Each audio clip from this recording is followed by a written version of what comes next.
Bismillahirrahmanirrahim. Assalamualaikum warahmatullahi wabarakatuh.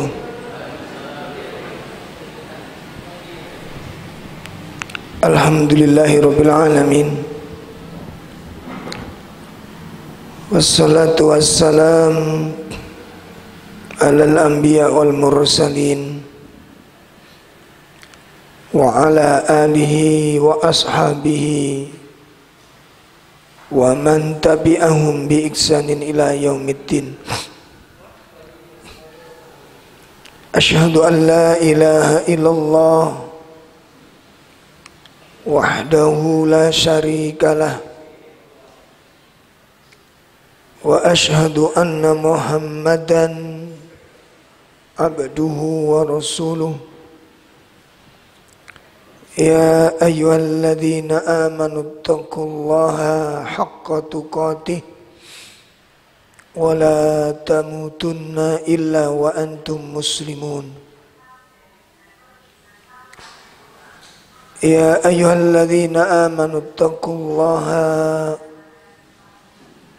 wa qulu qawlan sadida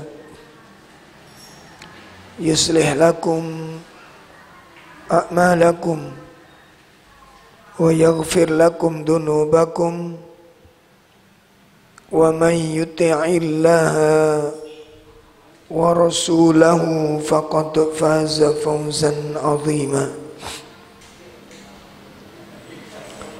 I'lamu anna astaqal hadits kitabullah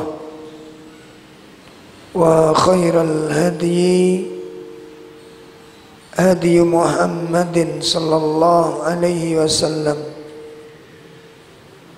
wa syarrul umur muhdatsatuha wa kullu muhdatsatin bid'ah wa kullu bid'atin dhalalah wa kullu dhalalatin finnar. Ayyuhal ikhwah rahimani wa rahimakumullah. Bapak-bapak, ibu-ibu, jamaah majelis taklim yang semoga dimuliakan Allah Subhanahu wa taala. Pertama, kita bersyukur kepada Allah yang mana pada malam hari ini Allah mempertemukan kita di dalam kajian rutin. Mudah-mudahan ilmu yang akan kita pelajari menjadi ilmu yang bermanfaat untuk kita semua. Dan semoga amal ibadah yang telah kita lakukan mudah-mudahan menjadi amal yang diterima oleh Allah Subhanahu wa taala. Ikhwatul iman rahimani wa rahimakumullah, menindaklanjuti kajian kita pembahasan kitab Ahbabullah, kitab yang menjelaskan tentang karakteristik sifat-sifat yang dicintai oleh Allah Subhanahu wa taala. Pembahasan yang lalu kita masih pembahasan yang pertama, bahwa salah satu sifat yang dicintai Allah adalah at-tawwabun, orang-orang yang bertaubat. Adapun penjelasan tentang definisi taubat ini sudah kita jelaskan beserta tentang syarat sahnya taubat. Ini juga sudah kita jelaskan. Malam ini insya Allah kita akan menjelaskan 2 poin terakhir pembahasan taubat ini, Dua poin ini, yang pertama kita akan membahas tentang konsekuensi al-istiqamah fit taubah. Ya, istiqamah di dalam taubat. Makna dari istiqamah tentang taubat ini ada dua. Ya, makna istiqamah di dalam taubat ini ada dua. Pertama, menjaga syarat-syarat diterimanya taubat tersebut. Ini makna istiqomah di dalam taubat. Menjaga syarat-syarat yang diterimanya taubat. Jadi syarat-syarat itu dijaga dengan baik. Syarat-syarat sahnya taubat itu dijaga dengan sebaik-baiknya. Sebab kalau syarat-syarat diterimanya taubat itu dilanggar, salah satu dari syarat-syarat itu, maka taubat yang dilakukan telah batal. Ini perlu diingat-ingat ya. Jadi kalau ada salah satu syarat sahnya taubat itu dilanggar, maka taubatnya menjadi apa? Batal. Taubatnya batal. Adapun syarat sahnya kemarin ada berapa? Ada berapa? Syarat sahnya taubat ada berapa? Ada 3. Kalau dosa itu berhubungan dengan Allah. Yang pertama apa? Berhenti. Yang kedua, menyesal. Yang ketiga, berjanji untuk tidak mengulangi. Ini syarat sahnya taubat. Jadi ini nggak boleh dilanggar ini. Kalau salah satu ini dilanggar, ya, maka taubatnya menjadi batal dan dia harus memperbaiki taubatnya. Ini makna istiqomah di dalam taubat. Makna yang kedua, apa makna istiqomah di dalam taubat? Ya. Makna yang kedua adalah melaksanakan konsekuensi taubah. Melaksanakan konsekuensinya taubat. Artinya apa? Artinya bahwa orang yang menyatakan dirinya taubat, orang yang mengatakan dirinya hijrah, itu ada konsekuensinya. Jadi tidak sekedar merasa sudah taubat, ya, menyatakan saya sedang sekarang taubat, saya sekarang hijrah. Ini enggak cukup. Dia harus bisa memenuhi konsekuensi taubat. Ya, apa konsekuensinya? Pertama, mari kita lihat surat Al-Baqarah. Pertama kita lihat surah Al-Baqarah ayat 159.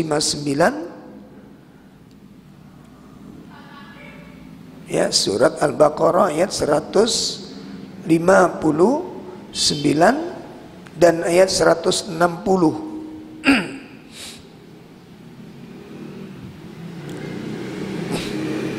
Ya, kita perhatikan di ayat itu. A'udzu billahi minasyaitonir rajim. Innal ladzina yaktumuna ma anzalna minal bayyinati wal huda min ba'di ma bayyanahu lin-nasi fil kitab ulaika yal'anuhumullahu wa yal'anuhumul la'inun illa alladhina tabu wa aslahu wa bayyanu fa'ulaika atubu alaihim wa ana tawwabur rahim. Sesungguhnya orang-orang yang menyembunyikan apa yang telah kami turunkan berupa keterangan-keterangan dan petunjuk. Artinya orang yang menyembunyikan ilmu. Ini kesimpulannya, orang yang menyembunyikan ilmu.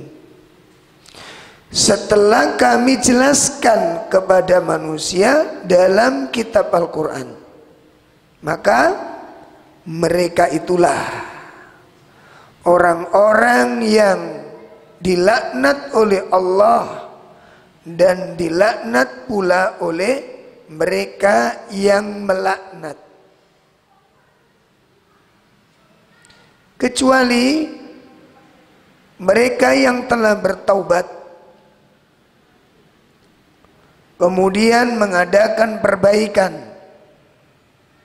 dan menjelaskan ilmu yang dia sembunyikan. Mereka itulah yang aku terima taubatnya, dan akulah yang maha penerima taubat dan maha penyayang. Catatan penting dari ayat ini, saya ulangi, catatan penting dari ayat ini. Pelajaran pertama, bahwa ayat 59 itu menjelaskan tentang jenis dosanya. Pelajaran pertama dari dua ayat ini, pelajaran yang pertama apa? Ayat 59 itu menjelaskan tentang jenis dosanya, bentuk kesalahan, bentuk kemaksiatannya. Ini pelajaran pertama. Pelajaran yang kedua, bahwa ayat ini adalah ayat tentang ancaman Allah yang paling keras kepada para ulama. Ayat ini menjelaskan tentang apa? Ancaman yang paling keras kepada para ulama yang menyembunyikan ayat-ayat Allah, yang tidak menjelaskan ayat-ayat ini, tidak menyampaikan ayat-ayat ini kepada manusia, diancam dengan ancaman yang sangat keras. Ya, ini pelajaran yang kedua. Jadi ayat ini ancaman bagi orang-orang yang alim, orang-orang yang berilmu, para ulama. Ya, ini pelajaran kedua. Pelajaran yang ketiga dari ayat ini, bahwa seorang alim, orang-orang yang berilmu memiliki peluang untuk melakukan suatu dosa. Orang yang alim, orang yang berilmu juga memiliki peluang untuk melakukan dosa. Apa dosanya? Salah satu bentuk dosanya orang alim adalah apa? Menyembunyikan ayat-ayat Allah ini. Ya, menyembunyikan ayat-ayat Allah. Pelajaran yang keempat dari ayat ini,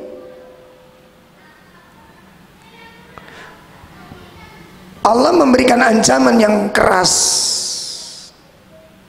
kepada orang-orang alim disebabkan, saya ulangi, Allah memberikan ancaman yang sangat keras kepada orang-orang alim itu disebabkan Allah menurunkan Al-Quran, Allah menurunkan ilmu itu adalah untuk disampaikan. Ya, saya ulangi. Saya ulangi. Allah mengancam orang-orang berilmu dengan ancaman yang keras disebabkan karena Allah menurunkan ilmu, tujuannya adalah untuk disampaikan agar manusia bisa mengambil manfaat ilmu itu, agar manusia mendapat hidayah karena ilmu itu, agar manusia terbebas dari kebodohan dengan ilmu itu. Itu tujuan ilmu diturunkan Allah. Ternyata oleh orang-orang alim ilmu ini tidak disampaikan. Ini yang membuat Allah murka kepada mereka. Kenapa? Dengan sebab ilmu tidak disampaikan, umat tetap nggak ngerti yang salah. Iya kan? Masyarakat nggak ngerti sampai hari ini apa itu syirik. Sampai masyarakat nggak bisa bedakan tauhid dengan syirik. Kenapa? Karena orang alimnya tidak menjelaskannya. Ini yang membuat Allah murka kepada siapa? Orang-orang alim ini. Karena tujuan Allah menurunkan Alkitab, tujuan Allah menurunkan Al-Quran itu supaya apa? Untuk disampaikan kepada manusia sehingga manusia bisa mengambil manfaat dengan disampaikan ilmu ini. Karena tidak disampaikan, manusia dalam keburukan. Ya, yang syirik tetap syirik, iya kan? Yang maksiat tetap maksiat. Manusia buta huruf terhadap agama, tidak ngerti kewajiban karena orang-orang alim tidak menjelaskan. Maka dosa umat ini itu masuk di dalam tanggung jawabnya para ulama yang tidak menjelaskannya ini. Ini berat makanya. Nah, ini kita nukil sebagaimana telah disebutkan oleh Syekh Nasir As-Sa'di di dalam kitab Taysirul Karim Ar-Rahman. Itu nukilkan menjelaskan tentang ayat ini. Dosa besarnya orang alim adalah apa? Menyembunyikan ilmu. Jadi jangan dikira kalau sudah alim itu bebas dari apa? Dosa. Cuma maksiatnya orang awam dengan maksiatnya orang alim itu beda. Kalau orang awam maksiatnya itu kelihatan, ya, kelihatan. Minum, mabuk, zina, apalagi sabung ayam, jelas kelihatan. Jadi penyakit luar orang awam. Nah orang alim penyakit penyakit dalam. Orang alim itu penyakitnya apa? Penyakit dalam. Hubbud dunya, ya, rakus dengan penghormatan. Awas, hati-hati ini. Hati-hati. Ini jangan dikira kalau sudah alim tidak hubbud dunya. Jangan dikira kalau sudah alim tidak hubbud. Orang ulama itu enggak hubbud dunya. Siapa bilang? Berapa banyak orang tidak menjalankan dakwah, tugas utama dakwah gara-gara apa? Amplopnya tipis. Ya. Gara-gara amplopnya sedikit. Ini berapa banyak ulama-ulama yang terjebak dalam masalah tersebut. Karena namanya sudah besar, namanya sudah terkenal, dia tidak mau mendatangi tempat-tempat yang membutuhkan, walaupun sangat butuh, karena memang sedikit orangnya, ya. Dari kalangan du'afa yang mengundang, dia nggak bisa datang ke sana. Ini bagian dari sifat-sifat apa? Hubbud dunia. Masya Allah. Nah, ini jenis dosanya. Ya, nah jenis dosanya apa tadi? Menyembunyikan ilmu. Jenis dosanya adalah menyembunyikan ilmu. Ayat yang 60 itu konsekuensinya. Apakah orang-orang alim nanti akan dimaafkan oleh Allah? Tergantung orang alim tersebut mau bertobat apa tidak. Tergantung ulama tersebut sadar apa tidak, kemudian melaksanakan pertaubatan atau tidak. Tergantung dari situ. Makanya pada ayat 60 disebutkan illalladzina tabu. Perhatikan, kecuali orang-orang yang mau bertaubat. Apakah sudah selesai kalau sudah bertobat? Tidak, ada konsekuensi yang harus dilakukannya. Apa konsekuensinya? Pertama, wa aslahu. Ini konsekuensi taubat.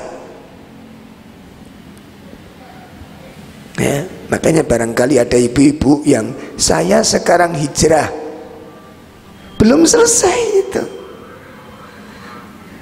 Jadi kalau ada seorang yang menyatakan saya sekarang hijrah, apa konsekuensinya? Wa aslahu. Apa wa aslahu? Berupaya untuk memperbaiki diri. Perbaiki dirimu. Ya ini, perbaiki dirimu. Nah, kalimat wa aslahu, memperbaiki diri ini, itu bisa dilakukan dengan beberapa tahapan. Tahap yang paling mendasar adalah tolabul ilm. Teman-teman, ya siapa saja, bapak-bapak, ibu-ibu, para ikhwan, para akhwat, di mana saja berada, yang berkeinginan untuk hijrah, yang sudah berniat untuk hijrah dan sudah menyatakan dirinya akan hijrah, konsekuensi yang pertama di dalam rangka wa aslahu, memperbaiki diri, adalah apa? Tolabul ilm, cari ilmu. Sibukkan dengan mencari ilmu, jangan disibukkan sebar status.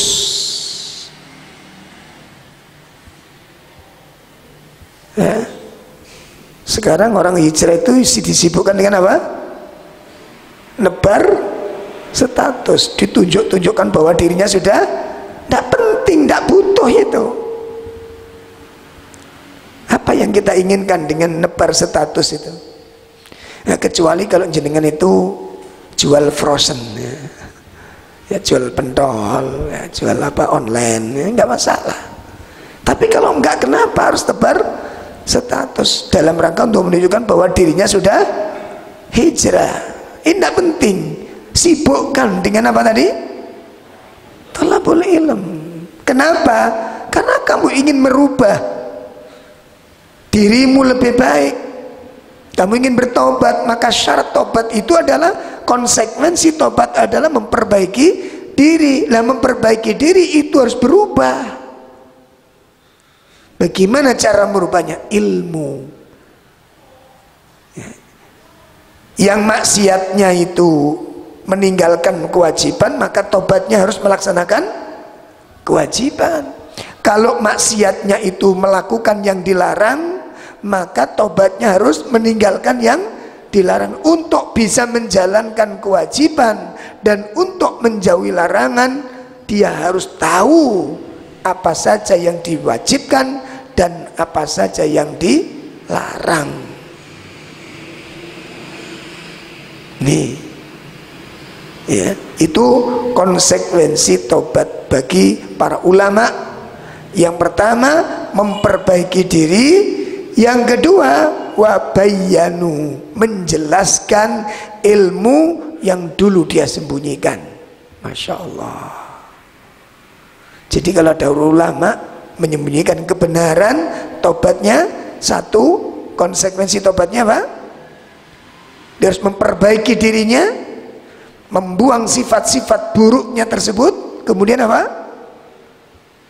menjelaskan ilmu yang selama ini dia sembunyikan, dijelaskan.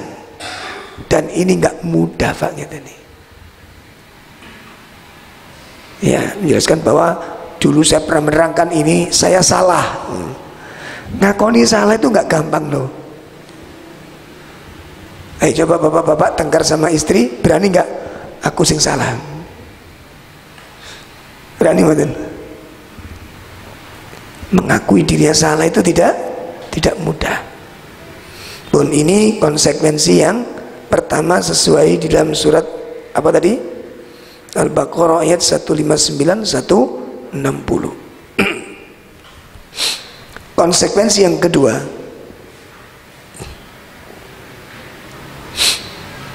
kita buka surat 4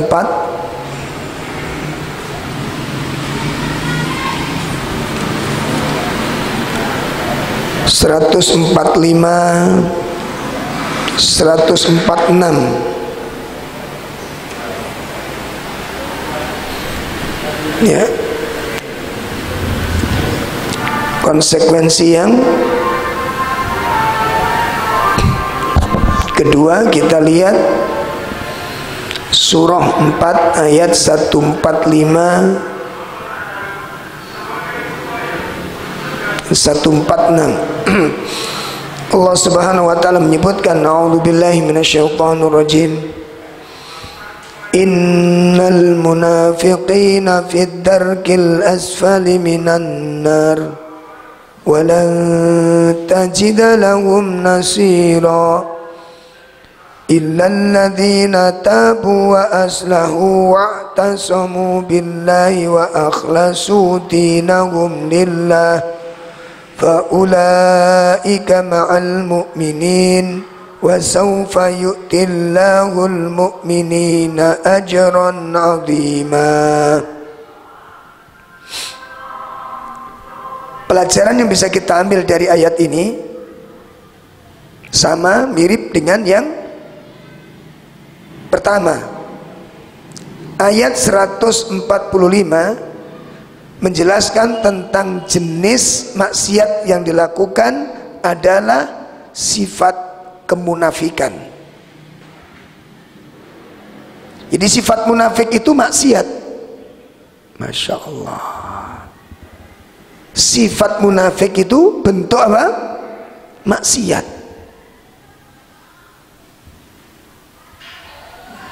Sifat munafik itu bentuk maksiat. Nah, di sini kita dituntut untuk bisa mengetahui tentang jenis-jenis sifat-sifat munafik. Ada berapa sifat-sifat munafik? Ada berapa? Hah? 30.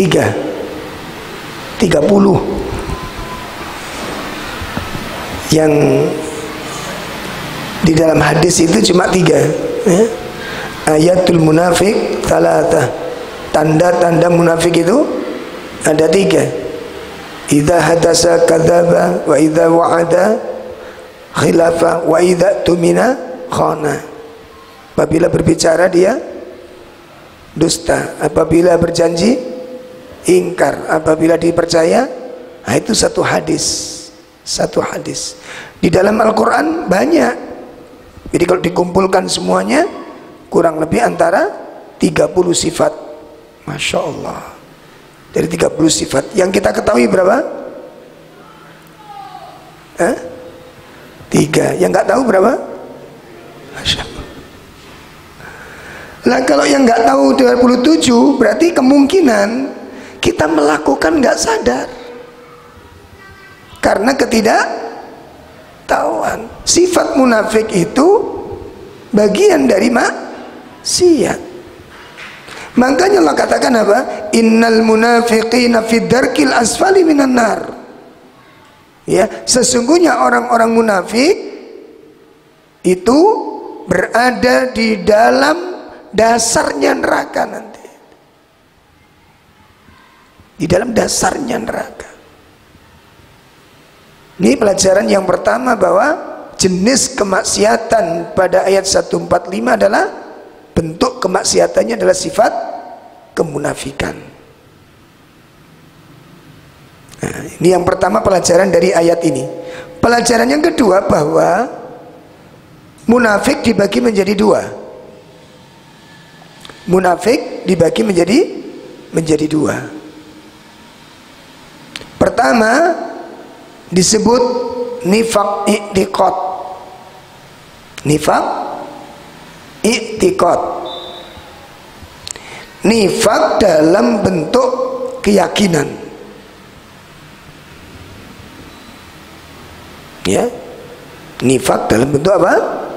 Keyakinan. Seperti apa? Membenci apa yang dibawa oleh Rasulullah SAW. Membenci apa yang dibawa oleh Rasulullah SAW, atau membenci sebagian, nggak semua, sebagian, maka dia sudah masuk nifaq i'tiqad. Bahaya yang ditimbulkannya nanti bisa membatalkan keislaman seseorang. Nifaq i'tiqad ini, bahaya yang ditimbulkan bisa mengakibatkan batalnya keislaman seseorang. Nih, ini jenis yang pertama, nifaq i'tiqad. Jenis yang kedua disebut nifaq amali. Apa? Nifaq amali. Nifaq amali itu nifaq dalam bentuk perbuatan. Jadi kalau orang melakukan, maka dia tidak keluar dari keislaman. Masya Allah. Dan ini kita wajib mengetahui ya, Bun ya. Ini pelajaran yang kedua. Jadi jenis kemunafikan ada berapa? Ada dua. Nifaq i'tiqad dengan nifaq amali.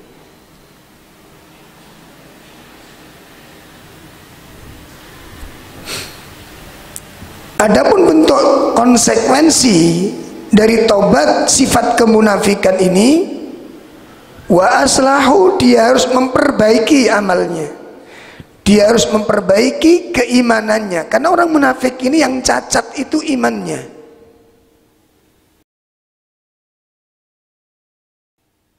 Ya, yang cacat itu apa? Imannya, keyakinannya yang bermasalah. Dia harus perbaiki keislaman dia. Dia harus mengerti tentang konsekuensi tanggung jawab berislam. Ya. Makanya kembali kepada keilmuan. Adapun kalau orang sholat ditunda-tunda satu misal tanpa ada alasan, dia sholat dalam keadaan malas, infak, bakhil, ini juga merupakan bagian sifat-sifat kemunafikan. Harus perhatikan ya. Ini kalau dia melaksanakan sholat dalam keadaan apa? Malas, ketika infak dia bakhil, eman untuk dikeluarkan. Ini bagian dari sifat-sifat kemunafikan. Jadi banyak sekali sifat-sifatnya ini. Dan itu wajib kita ketahui. Ya, wajib kita ketahui.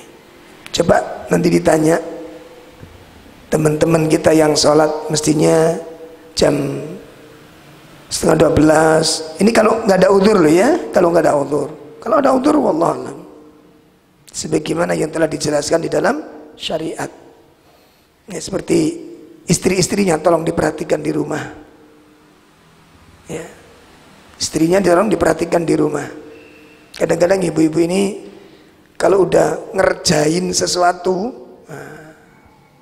tenggelam dalam masalah pekerjaannya. Ya, setrika, sudah adzan nggak berhenti, ingatkan. Makanya saya kan sering mengingatkan terutama bapak-bapak Jadi bapak-bapak harus nyerawung pekerjaan di rumah itu, ya. Harus mengerjakan pekerjaan-pekerjaan, membantu pekerjaan-pekerjaan istri di rumah. Supaya apa? Istri juga supaya bisa manajemen waktu untuk mendapatkan amal-amal yang utama ini. Ya. Jadi sangat tidak benar kalau pekerjaan rumah diserahkan sepenuhnya kepada istri. Ini kesalahan besar, kesalahan besar. Ya, ini nggak boleh demikian. Harus dibantu oleh para suami. Ya, jadi contoh seperti setrika, kadung-kadung sudah sak tumpuk, kayak kaljibal. Jadi gombalnya kaljibal. Al-gombalu kaljibalu gitu. Ya, gombalnya sak gunung. Setrika pelan sampai adzan kok nggak berhenti, diingatkan istrinya. Ada. Ditinggal dulu, nanti saya bantu setelah sholat. Nah, enteng nantinya. Cuci-cuci piring dan tinggalkan. Kalau ditinggalkan tidak membahayakan, tinggalkan. Belajar manajemen tentang skala prioritas. Saya ulangi, belajar manajemen tentang skala prioritas. Kenapa? Karena semuanya ada konsekuensinya. Coba kita ada adzan belum apa-apa, adzan belum apa-apa, belum ada persiapan untuk sholat. Gimana sholat qobliyahnya? Nah, oh itu kan sunnah. Jangan pernah meremehkan suatu amal. Ya, orang terjebak di dalam dosa-dosa besar itu diawali karena meremehkan dosa-dosa kecil. Jangan pernah menyepelekan. Sekali waktu boleh, tapi bukan tiap hari. Tiap hari telat. Ini kerugiannya banyak sekali. Rugi saja sudah masalah, belum lagi dosa. Masya Allah. Coba kalau kita santai-santai, nggak ada manajemen, nggak ada skala prioritas, kehilangan apa? Satu, kehilangan qobliyah. Dua, tidak pernah menempati sop pertama. Ini menunjukkan imannya. Ketika orang sudah kehilangan amal-amal soleh seperti ini, kehilangan rawatib, kehilangan rakaat pertama, kehilangan waktu ijabah antara adzan dan iqamat pun hilang, terus tidak merasa sedih. Apa kata Imam Ibnu Qayyim? Itu min alamat, tanda-tanda dari sakitnya hatinya. Paham ini? Dadi nek ana wong kelangan amal soleh gak rumangsa sedih, iku tondo-tondo sakit hatinya itu. Orang mukmin tidak demikian. Orang mukmin yang sejati tidak demikian.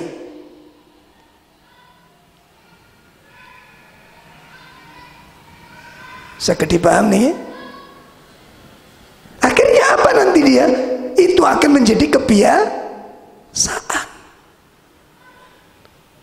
Akan menjadi kebiasaan. Sehingga nek kebiasaan Pak, kehilangan qobliyah nggak masalah, nggak pernah menempati sop pertama nggak masalah, kehilangan doa ijabah nggak masalah. Nanti pada ujungnya terlambat jamaah pun nggak masalah. Itu awal. Itu awal. Syaitan di dalam menjerumuskan manusia itu dari hal-hal yang sederhana. Orang zina awalnya apa?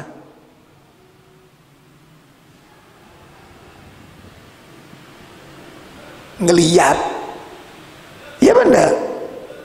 Setelah ngeliat tertarik.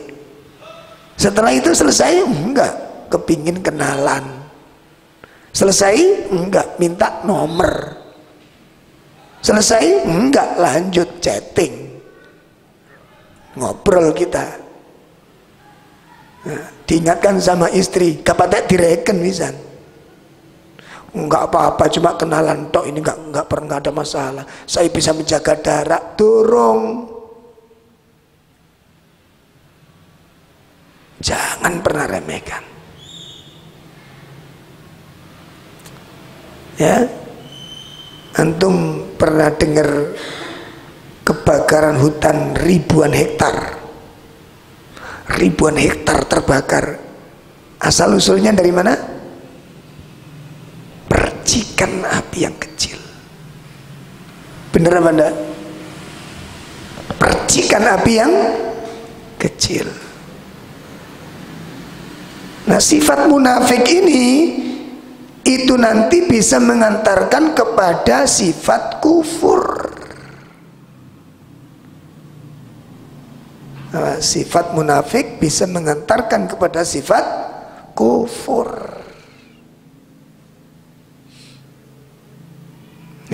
Hati-hati, makanya nggak boleh gegabah gitu. Bun, ini pelajaran-pelajaran. Nah, jadi pelajaran yang kedua tadi apa? Nah, kemudian kita lihat ayatnya, pelajaran berikutnya dari surat 4 ayat berapa tadi? 159.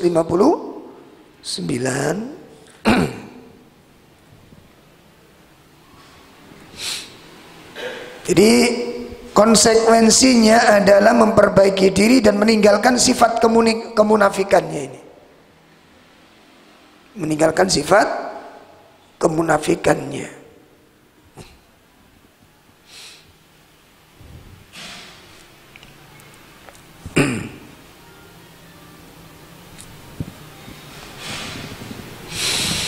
Nah, kemudian selanjutnya konsekuensinya adalah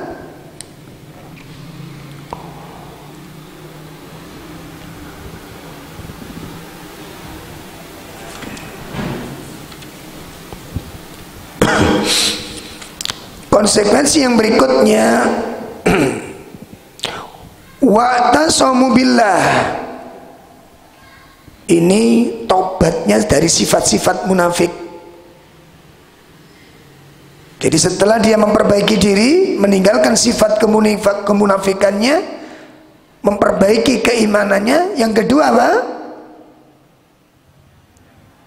Berpegang teguh dengan tali agama Allah ini. Kenapa? Karena sifat munafik itu mengambil sebagian, meninggalkan sebagian. Itu sifat munafik. Mengambil sebagian syariat, meninggalkan sebagian syariat.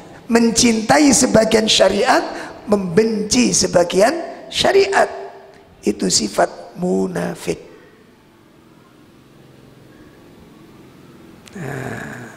Mengambil yang menguntungkan dirinya, mengambil yang bermanfaat bagi dirinya, menjauhi perkara-perkara yang dianggap dia merugi. Makanya wong munafik niku, Pak, ciri-ciri tanda-tanda kemunafikan niku iki mangka kita rasakan nanti. Engko beke ono di awak kula mbek sampean. Ya. Jadi beragama iku ndolek enake tok. Kasarane ngono kuwi. Agama iku ndolek apa? Enake tok. Sing enak-enak dipeki, dicukuki, diterima. Nah, yang memberat-beratkan seperti jihad, infak, ini berat, diingkari, ditinggalkan. Berarti itu ada tanda-tanda apa? Kemunafikan. Hati-hati. Maka konsekuensi yang kedua, setelah dia setelah dia memperbaiki diri, harus berpegang erat dengan tali Allah. Kemudian konsekuensi yang ketiga, taubat dari sifat kemunafikan, apa? Wa akhlasu dinahum lillah, mengikhlaskan semua amal. Itu konsekuensi taubat dari sifat kemunafikan. Yang ketiga apa? Mengikhlaskan setiap amal. Kenapa kok di situ ada konsekuensi mengikhlaskan? Karena orang munafik semua amalnya itu dibangun di atas riya kepada Allah. Makanya syarat tobatnya ada ininya. Konsekuensi tobatnya adalah apa? Mengikhlaskan semua amalnya. Kenapa kok ada konsekuensi semacam ini?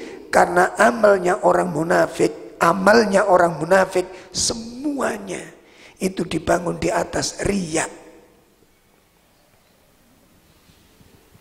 Allah sebutkan hal ini dalam surat An-Nisa ayat 142. Surat 4 ayat berapa? 142.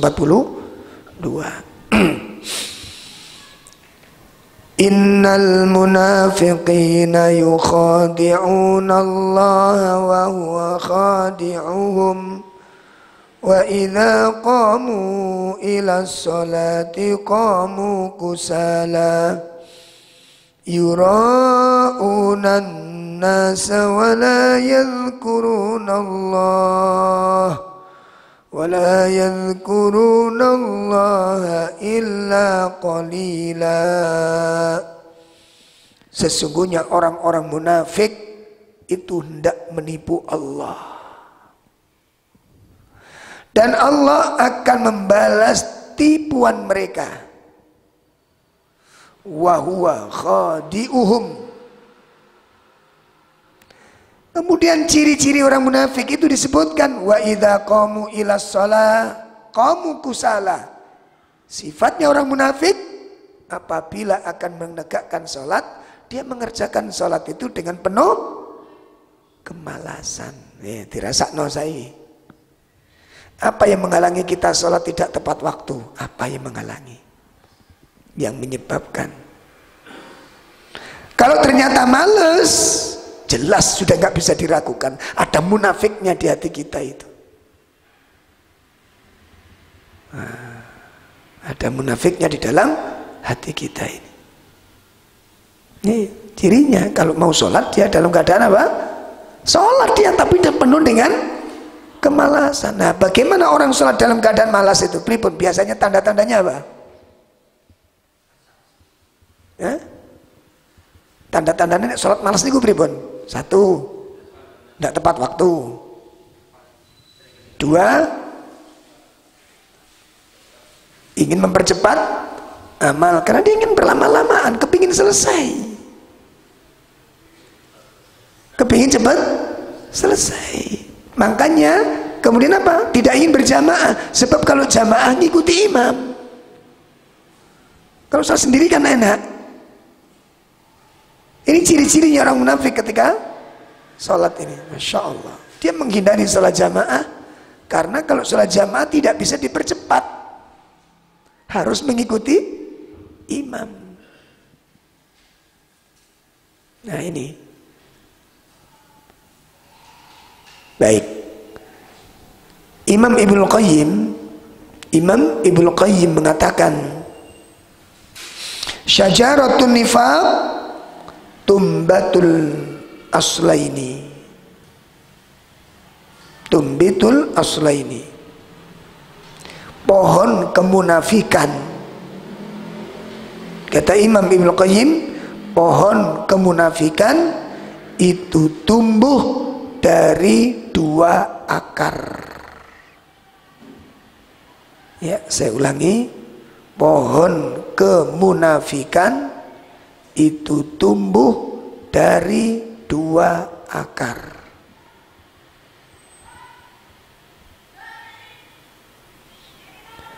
Ya, jadi sifat kemunafikan itu tumbuhnya dari 2 sifat, dari 2 dasarnya. Yang mendasar itu 2. Yang pertama, aslul kidbah, akar kedustaan. Akar apa? Kedustaan. Artinya apa?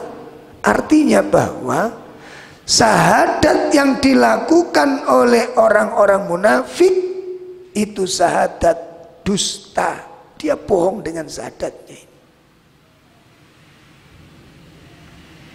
Bohong dia dalam syahadatnya, bohong dia dalam sholatnya, bohong dalam seluruh pernyataannya.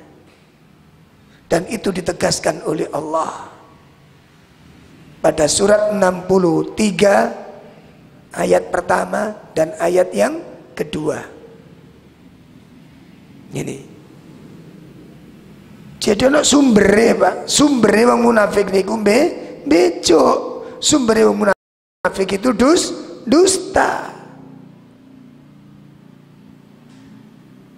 Jadi mereka masuk Islam itu bukan karena mengaku Islam itu benar, enggak. Bukan karena pengakuan mereka Islam itu benar yang harus diikuti, enggak, bukan. Karena dusta. Jenengan kalau pernah baca kronologis awal peristiwa kemunafikan. Kemunafikan itu adanya di Mekah atau di Madinah? Hah? Awal cikal bakalnya kemunafikan itu di Madinah atau di Mekah? Madinah. Terjadinya kemunafikan awal itu di kota Madinah. Jadi ketika Nabi baru datang itu belum ada kemunafikan. Begitu ada peristiwa perang Badar. Perang Badar. Jumlah kaum muslimin sedikit, jumlah orang kafir berlipat-lipat banyaknya, kalah. Tuh orang Yahudi sudah mulai takut dengan umat Islam. Itu cikal bakalnya. Ya, asal usulnya begitu. Nah karena takut, terancam untuk menyelamatkan diri dan kelompoknya ini, mereka menyusun sebuah strategi untuk menyatakan diri masuk Islam. Makanya disebutkan Allah, idza ja'akal munafiqun qalu nashhadu innaka la rasulullah wallahu yashhadu annaka la rasulu wallahu ya'lamu annaka la rasulu wallahu yashhadu innal munafiqina lakadzibun. Orang munafik itu dusta. Lalu apa tujuan dia kok berdusta demikian? Ayat kedua menjelaskan kenapa kok mereka berdusta dalam berislam, itu disebutkan di dalam ayat yang kedua. Apa kata Allah? Mereka hendak menjadikan sumpah-sumpah itu perisai. Mereka jadikan syahadat-syahadat yang mereka lakukan sebagai perisai supaya mereka tidak diperangi oleh Nabi sallallahu alaihi wasallam. Makanya posisi orang munafik sangat berbahaya di dalam Islam ini. Lebih bahaya daripada orang kafir. Kenapa?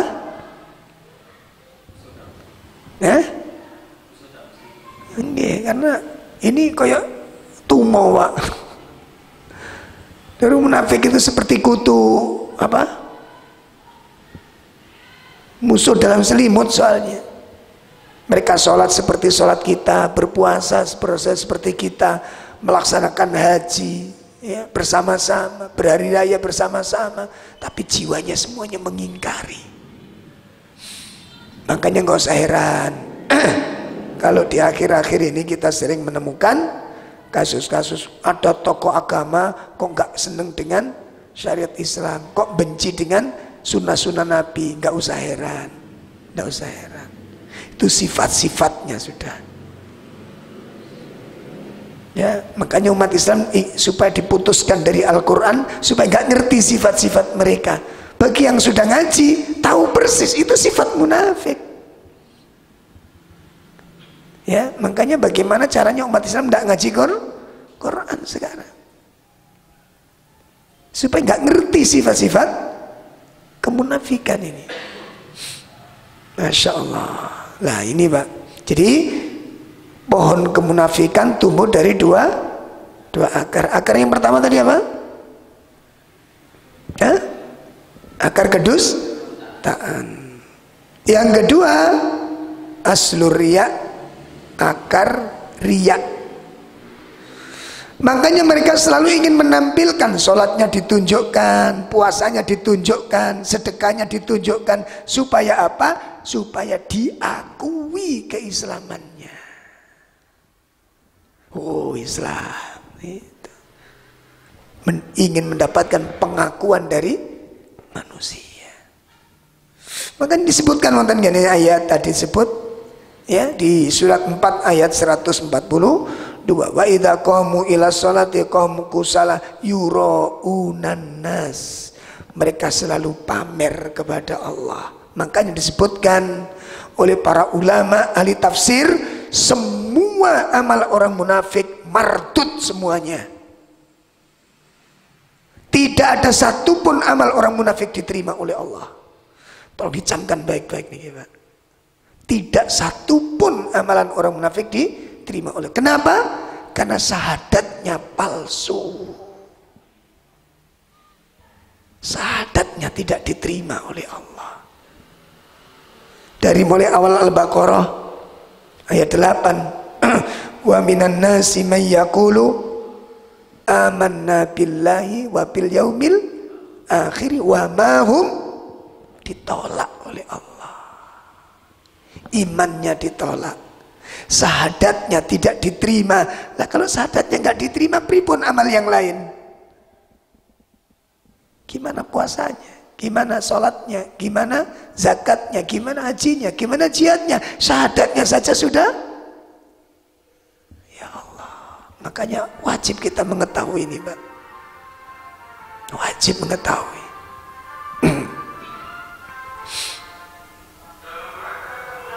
Udah ya. Nah ini pelajaran penting, konsekuensi yang.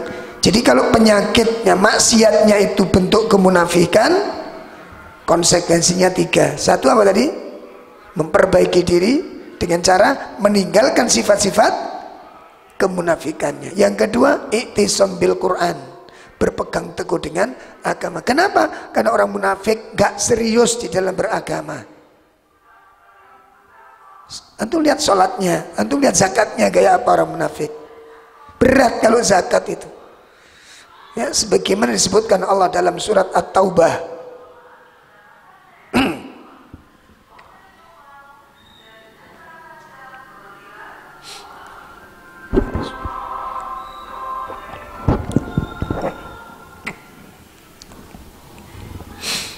Ya, bisa kita lihat di dalam surat At-Taubah.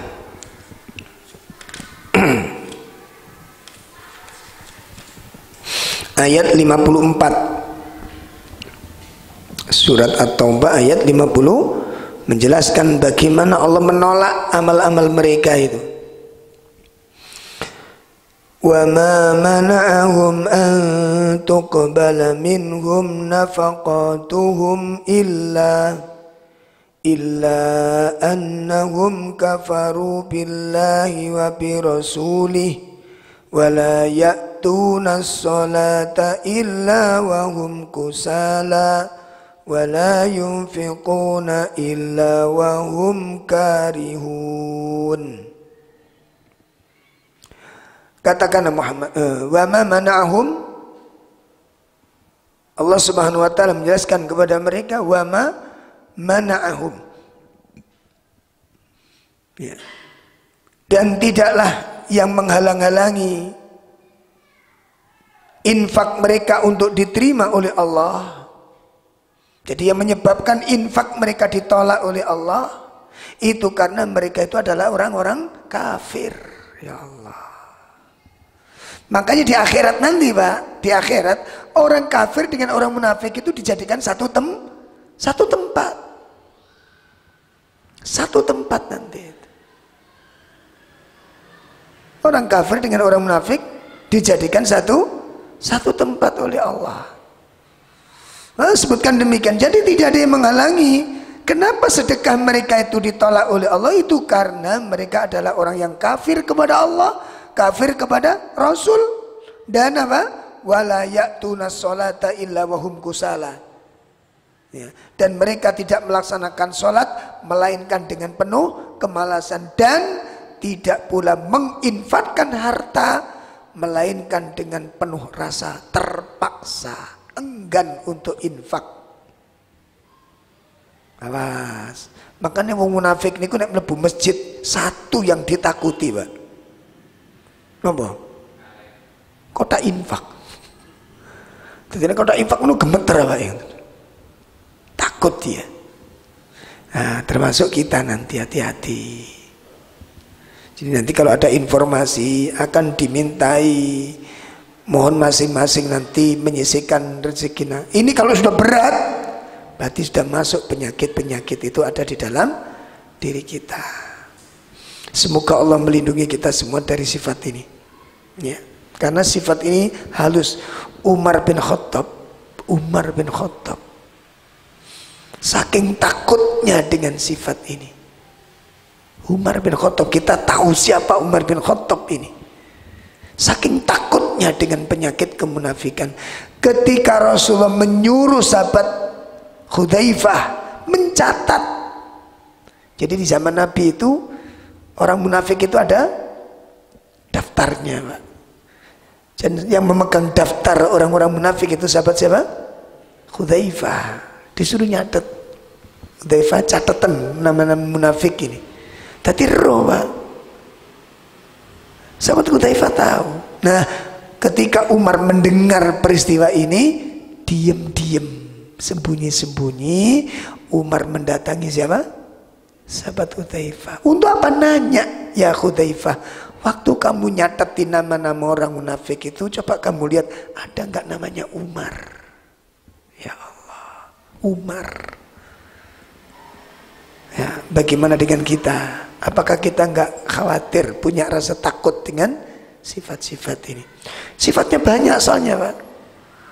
Bukan cuma kalau ngomong dusta, janji, ingkar. Bukan cuma itu, banyak sifat-sifat.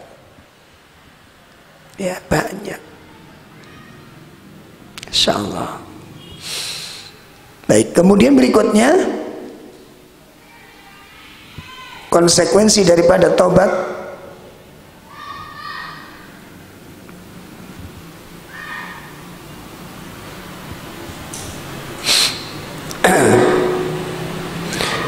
Kita buka surat yang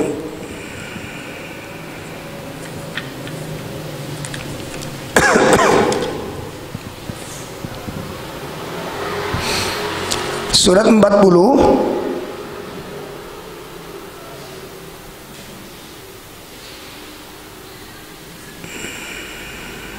ayat 7. Surat 40 ayat 7.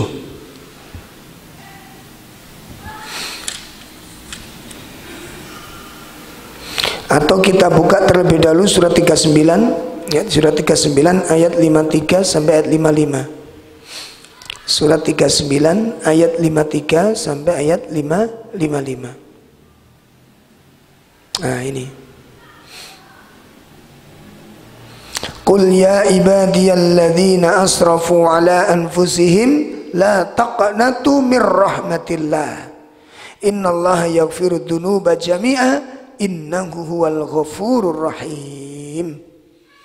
Wa anibu. Nah, ini konsekuensinya nanti masuk.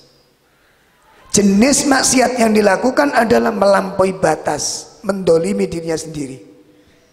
Jenis maksiatnya apa? Perbuatan melampaui batas-batas agama. Maka Allah katakan pada ayat berikutnya, pada jiwa-jiwa yang mendolimi diri mereka sendiri, ya, supaya mereka kembali kepada Allah dengan firman-Nya, wa anibu ila rabbikum, dan kembalilah kamu kepada Tuhanmu. Konsekuensinya satu, wa aslimu lahu, berserah dirilah kamu kepada Allah dengan yang sebenar-benarnya. Berserah diri kepada Allah dengan sebenar-benarnya, menerima seluruh syariat dan takdir secara ridho. Ya, perhatikan. Jadi kadang-kadang kita ini nerima syariat tapi belum tentu bisa nerima takdir. Awas, perhatikan ini. Ya. Jadi kadang-kadang hukum-hukum kita terima, tapi begitu kita diuji, kita marah. Begitu diuji, kita emosi, begitu diuji putus asa, namanya kita nggak ridho dengan takdir. Sedangkan yang dikatakan wa aslihu, berserah diri kepada Allah, ini dari dua sisi. Baik syariatnya kita ridho, takdirnya pun kita ridho. Ada enggak orang yang karena ujian berhenti untuk menjadi ahli sunnah? Ada apa enggak? Hah? Berhenti dari ahli sunnah, berhenti ngaji, berhenti jadi orang soleh. Yang laki-laki berubah penampilannya, yang perempuan melepaskan jilbabnya gara-gara musibah. Ada apa enggak? Tidak sedikit jumlah yang demikian ini. Namanya enggak ridho dengan takdir. Makanya wa aslimu, kata konsekuensi yang pertama, berserah diri kamu kepada Allah. Yang namanya berserah diri itu ridho dengan syariat dan juga ridho kepada ketetapan. Konsekuensi dari orang-orang yang melampaui batas satu, berserah diri kepada Allah. Nih. Kemudian konsekuensi yang kedua bagi orang-orang yang melampaui batas adalah apa? Wattabi'u ahsana ma unzila ilaikum mir rabbikum, ayat 55. Surat 39 ayat 55. Konsekuensi yang kedua adalah mengikuti Al-Quran dengan cara yang baik dan benar. Konsekuensi yang kedua, mengikuti Al-Quran dengan cara yang baik dan benar. Nah, jadi bagi orang-orang yang melampaui batas, ada konsekuensi tobat yang harus dilakukannya.